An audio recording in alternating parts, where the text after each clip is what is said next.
So I keep harping on the idea of non-linearity, right? And one of the simplest, as I said, is below a threshold it is 0. Let's say the threshold is W naught along the x-axis.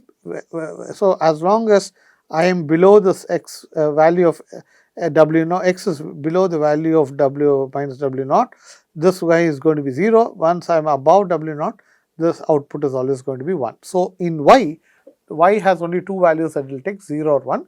X is, of course, varying continuously. It's a real valued thing from minus infinity to plus infinity, right? So this is the idea. But normally inputs, so that is the basic idea.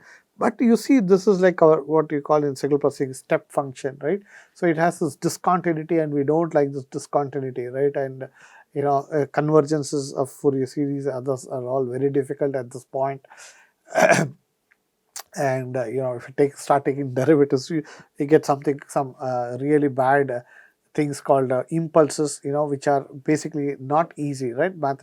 They are not easy to deal with, right? So we'll not get into all that now, right? But the idea is that if I have very harsh decision boundary 0 or 1, that is often not very good. Especially in a neural network, we will see that we prefer smooth functions because we are going to look at derivatives, okay? And to take derivative, we obviously, derivative slope, right? So you need something, if it's nice and smooth. Remember, if I take, as I said, the derivative of a discontinuity is going to give rise to an impulse, okay? And that's not a true function in that sense. And, we have to talk about theory of generalized distributions and so on, right? So we'll not get into that kind of complicated math, okay? So people said, let us look at simple, nice, smooth non-linearities, okay? So one of them is the sigmoid function, okay? So this is quite popular. So this is a non-linearity. Remember, z is a number, but the function is like y equals f of x, right? If y equals f of x is mx plus c, right? That is slope times x plus some intercept c. Y equals mx plus c is a line, so that's nice and linear. Here we this z y equals f of z, so it's now a function of z. That's the only difference. So the x this axis is now of z. Instead of x, we're going to call it z. So y equals f of z. Okay. So now you can see it is non-linear. Now I'm putting 1 by 1 plus e power minus z, right? So it is obviously not a linear function, right? So what happens to this guy? You know how exponentials work. What is e to the power of? If z is minus infinity, right? So if z is minus infinity, so this is this z axis. This is the f of z, right? Y equals f of z kind of thing, right? If this is minus infinity, somewhere here, right? Minus of minus infinity is what? Sorry. Minus of minus infinity is plus infinity. Now, e raised to the power of infinity is what? Infinity, right? E raised to the power of 2, e raised to the power of 5, they are becoming bigger and bigger. E raised to the power of infinity is infinity, okay? So this guy goes to infinity, but this is in the denominator. So when this is going exploding towards infinity, adding 1 or not is hardly making any change. So this huge quantity, so 1 by something going to infinity is going to tend towards 0. So whenever z is close to minus infinity, the output is going to be 0, right? So that's exactly what we thought. Okay. Now when z is going towards plus infinity, right, then e to the power of minus infinity, right, e to the power of minus 1 is 1 by e, e power minus 2 is 1 by e squared, e power minus 100 is 1 divided by e power 100, e power 100 is a very big quantity. So that is going to be very small, so it's decaying really fast, okay. So if this is going to get very small when z goes to infinity, then what happens, right? This is no longer e power minus infinity is going to go to 0. So it will become 1 by 1. So it will go towards, or asymptotically it will go towards plus 1. So when z is minus infinity, it is 0. When it is going towards plus infinity, it is plus 1. So if you remember before the step nonlinearity, it was 0 and then abruptly it changed to 1. Here it is 0, smoothly changing, smooth, right? It's smoothly changing to 1. Okay, and if z is 0, so at this point z is 0, e raised to power or kind of 0 is 1, so 1 by 1 plus 1, 1 by 2, so it will be at 0.5. Okay, so this is smoothly changing. Okay, and later on we will see why we like such kind of functions, right? The reason why we like such kind of functions, you will see people talking about it, is that we are always going to use derivatives, right? Now to implement derivatives on a computer, you want a nice way of implementing it, right? A quick way, right? So if you look at the derivative of this function, right, which I call f of z, right? If I want the derivative of this guy, if I take d by dz of 1 by 1 plus e minus z, this is something you should worry, from high school, 11th or 12th standard, you have definitely done something like this. Okay, you do this, right, and you can simplify and you will get the answer. You can simplify this and you will get the answer to be fz into 1 minus fz. So why is this useful? So when I take the f of z, okay, that I know how to define. So I can write a function or something. When I want to take derivative, right, it's very simple. The derivative is nothing, that function multiplied by 1 minus that function. That's all. Okay. So this is very, very easy to implement, right? And therefore we always like to choose these non-linearities that have some nice form in terms of the derivatives. Okay. So two things to notice for the sigmoid. Okay, one, it is going from, let's see, the z axis will go from minus infinity to plus infinity, but the y axis will always go from 0 to 1 smoothly. So it is going from 0 to 1 smoothly. Okay, and the derivative of course is nice. It's nothing but f of z itself multiplied by 1 minus f of z. So the derivative of f of z is nothing but f of z multiplied by 1 minus f of z. Okay, and this was going from 0 to 1. Okay. So then there is this tan h, which essentially is actually related to this. They should have written it. So it is basically 1 plus 1 minus e minus z by 1 plus e power z by 2 kind of a thing, right? Or e power minus z by 2 minus e power plus z by 2 divided by e power z by 2 plus e power minus z by 2. Okay. So I don't worry too much about this. Tan h, tan hyperbolic, right? The hyperbolic tangent. Okay. So you can look it up. Any textbook will tell you. The important thing to remember is what happens when it goes to minus infinity and plus infinity. You will see previously it was going only from 0 to 1. So that is called, it's only one direction. Now it is both negative minus 1. So the y axis has both minus quantities and plus quantities. So it will go from minus 1 to plus 1 in a smooth fashion. Okay. So it's almost like an offset that's going to happen. And therefore at 0, you are going to get 0. Okay. So this is essentially the relationship between the previous sigmoid and this guy. Okay. So now it is going minus 1 to plus 1. Okay. That's the whole idea that we are doing. Okay. And therefore negative quantities also appear, and obviously I have to be careful about how I choose these derivatives, because I will be computing derivatives millions of times. In all these deep learning methods, you will see the derivatives become important. So the beauty of this is the derivative of f of z, for when f of z is tan h of z, the derivative of f of z is nothing but 1 minus f squared of z, the same 1 minus f z the whole square, that's all. Okay. So derivative of f of z is 1 minus f squared of z. Okay. So this is another very popular non-linearity. So remember, just to summarize, tell you, I was talking about linear combination, then a non-linearity. Now we are talking about two non-linearities already we have dealt with. One is a sigmoid, the other is a hyperbolic tangent. Then of course the ReLU, which is rectified linear unit. So rectification, right? You have done that when you're talking about AC to DC conversion. So if I had a sinusoid, right, you pass it through a rectifier. Basically, all the positive guys remain as it is, the negative guys are going to get cut off, right? Negative is set to 0. That's what you're trying to do, right? And therefore, you will get that half, and then you can have full, and so many other things you can do, right? So that is what rectification means. So They basically, whenever something is going negative, you are setting it to 0. Whenever it is positive, you are maintaining it at that level itself, correct?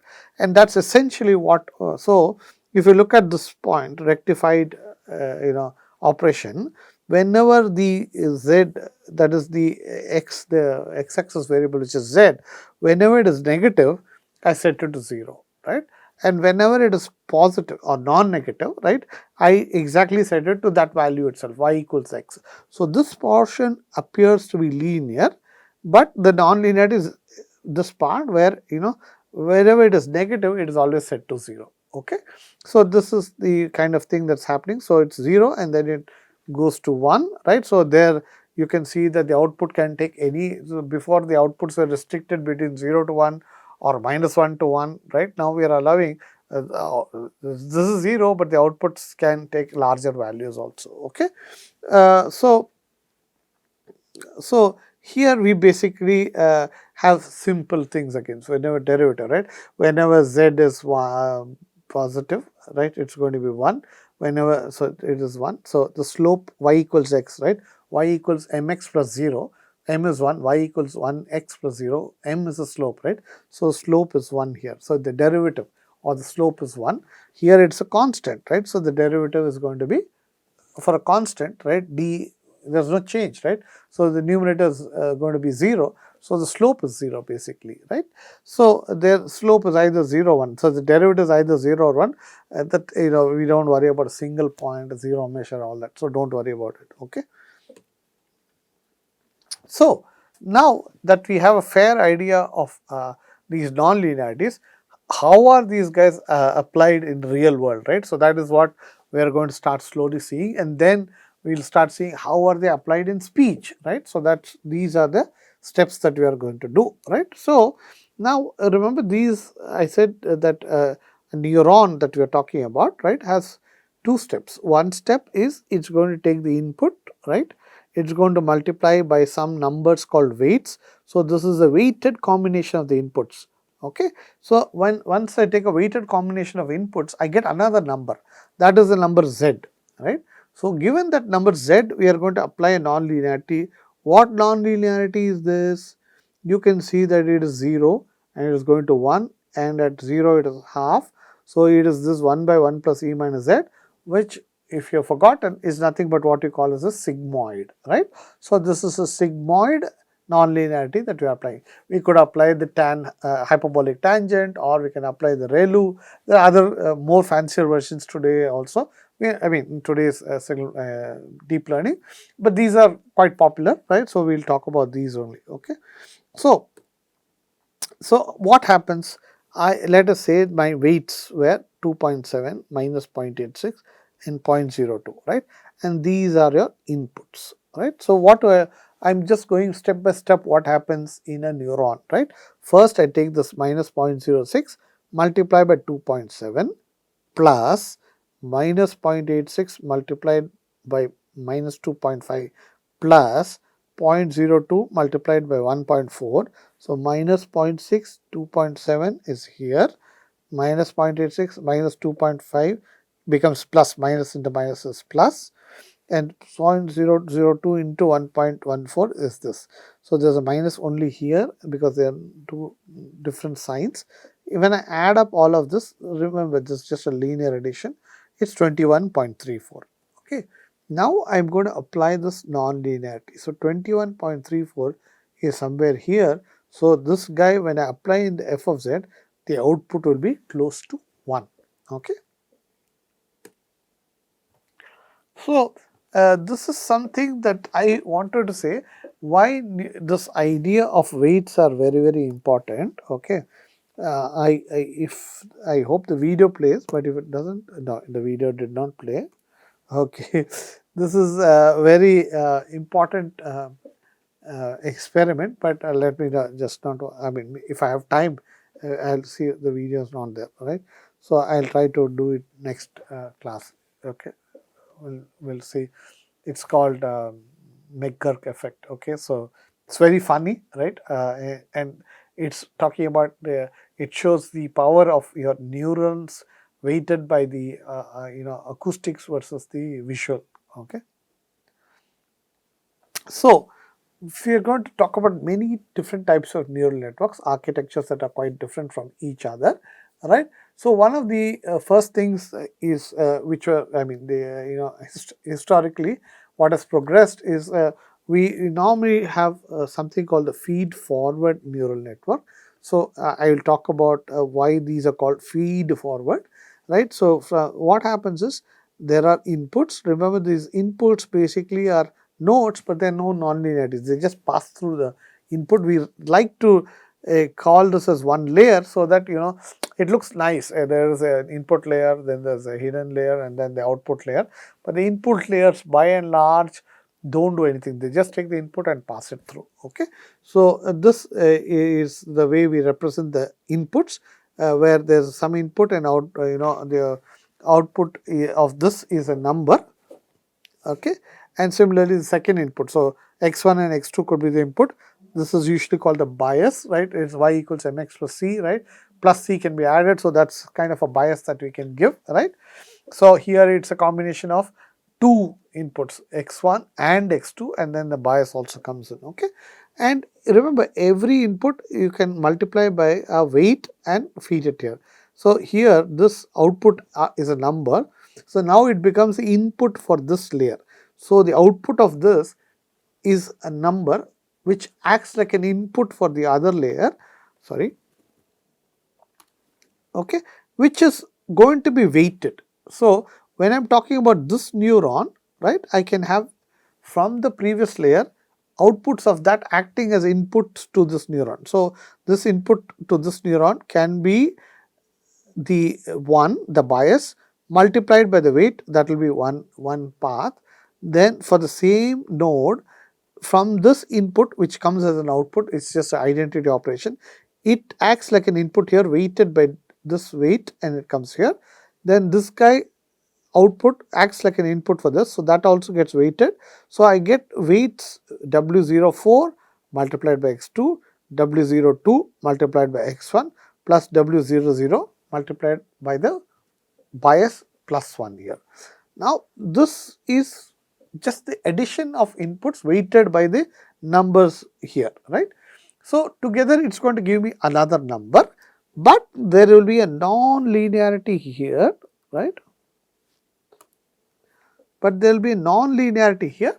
That non-linearity can be sigmoid, tan hyperbolic, ReLU, and many other things. Okay, and that will again give me a number. Okay, now similarly, this guy will input to this guy will be the bias, but now weighted by W01, right? The output of x1, which is actually x1 because it's an identity, multiplied by the weight W03, and then x2 multiplied by W05. Then it will pass through a non-linearity and you will get a number. Now the numbers that come at the end of these guys again act like an input to this output node, and again this output will get multiplied by the weight W1, this output will get multiplied by W11, and this one will get W multiplied by W10.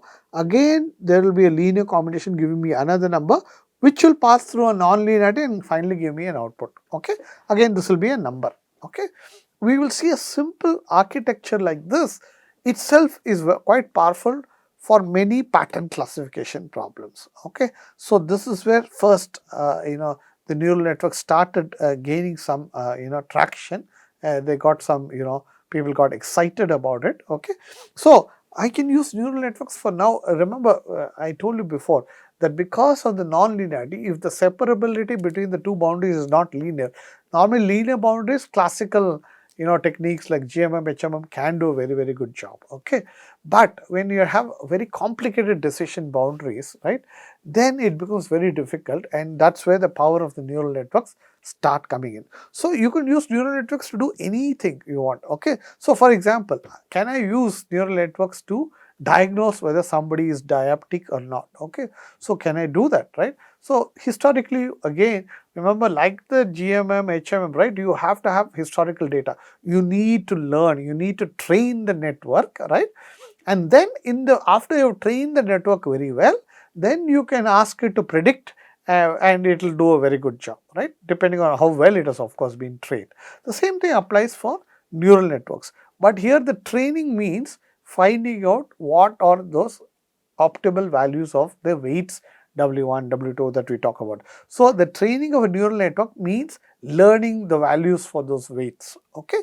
So, if you are trying to do a neural network or design a neural network, that will help you, classify whether a person is diabetic or not. Okay. Let us say that for diabetes, these three quantities are very important: glucose level, body mass index, and the insulin level. Okay. So, let us say these are the, remember we talk about features, right. So, how do you, features help you classify into different groups, right. So, they carry information about, important information that helps us separate two groups or separate two classes and so on. So, obviously for diabetes, your insulin is very, very important, right, and the glucose, how much sugar level are there in your blood and so on, so on. And whether you're obese and you're tall and you're short, and so the body mass index also, many doctors will tell you, if you go for walking, reduce the weight and so on and so on, correct. So, these are probably, historically doctors have said, okay, these three parameters are very important and they give me a clue of whether a person is diabetic or not. Okay. So, what we do is we have expert doctors and we measure this from thousands of patients, right, and then we ask the doctor what is their diagnosis, and the doctor says, okay, when this measurement was 1.4, 2.7 and 1.9, the patient was not diabetic. So, let us say 0 means not diabetics and 1 means diabetic. Okay, let us say something like this. Okay. So, there are only two class problem, not diabetic and diabetic. So, whenever it is not diabetic, output will be, we can map it, right. Whenever it is 0, that means non-diabetic.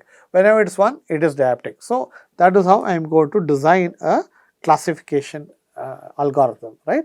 So, this is the training data set. So, this is ground truth. Here, the doctor has already figured out whether the person is diabetic or not. So, when the measurement was 1.4, 2.7, 1.9, it was figured, or the doctor said this person is not diabetic. When it was 3.8, 3.4, 3.2, again the doctor said that particular patient is not diabetic. When it is 6.4, 2.8, 1.7, the doctor said it is diabetic. So, this is all already identified, people have measured everything and said this is the data that was observed for the insulin, BMI and glucose level, and this was the decision made by the diagnosis made by the doctor. Now, using these ideas, we want to train a neural network so that tomorrow, right, even when the doctor is not available, right, I only measure this. So, you can be in a remote village, right, you can probably have an automated way without the doctor actually finding out. So, you feed in these three parameters into your machine, right, and the machine will tell whether that patient is diabetic or not diabetic. Okay, and we will say that this neural network or this algorithm is very good if on a test set the doctor also will sometimes make mistakes, right, and sometimes you have to re-go and check. So, humans also make mistakes. If the machine makes as many mistakes as the doctor, right, or fewer mistakes than the doctor over a large number of patients, let us say we measured it over 10,000 patients and the machine missed out in 10 or misclassified only 10 of them, and doctors are also very, very good, but out of 10,000 there is always a chance by mistake I diagnosed them as diabetic when he was actually not diabetic, or when he was not actually diabetic I said not diabetic, or not diabetic I said diabetic, right. These are borderline, it will happen, right. And so, machines also will make such kind of errors, and therefore, when we almost come close, we say, hey, this is very good, this is almost as good as the doctor, right. And so, I can use this machine with a great faith in that it will do as good a job as a doctor. So, I can use it in cases where it's not possible for a doctor to be physically there, or I want to do large number of patients, right, do a screening, right. Humanly you get tired, how many patients can I see, right, but a machine can go on night, day, everything, right. So, that is the basic idea. So, if I give you this data, right, how do I design a neural network and what will happen, that is what we are going to talk about. So let me start with this problem next class and talk about the different steps that we will take to basically build a neural network to solve this problem. Okay, so I don't want to go further because this is basically I'll have to start, and by the way, I keep borrowing from many professors. So many, the following all slides are taken from almost verbatim, I would say, from Professor Corney's website. Okay, you can check this person, and he has made some nice slides. Okay, so I'm borrowing it shamelessly. Okay, but the lot of the other stuff that I'm going to do, especially in speech, most of the speech are basically my own slides. I've only developed all the slides and with the help of my students. Okay, but these are very nice slides, so I'll use that as a framework to explain basic ideas in neural network. Okay, so I will stop today. Tomorrow we will start from that point, or rather next class we will start from that point and continue. Thank you.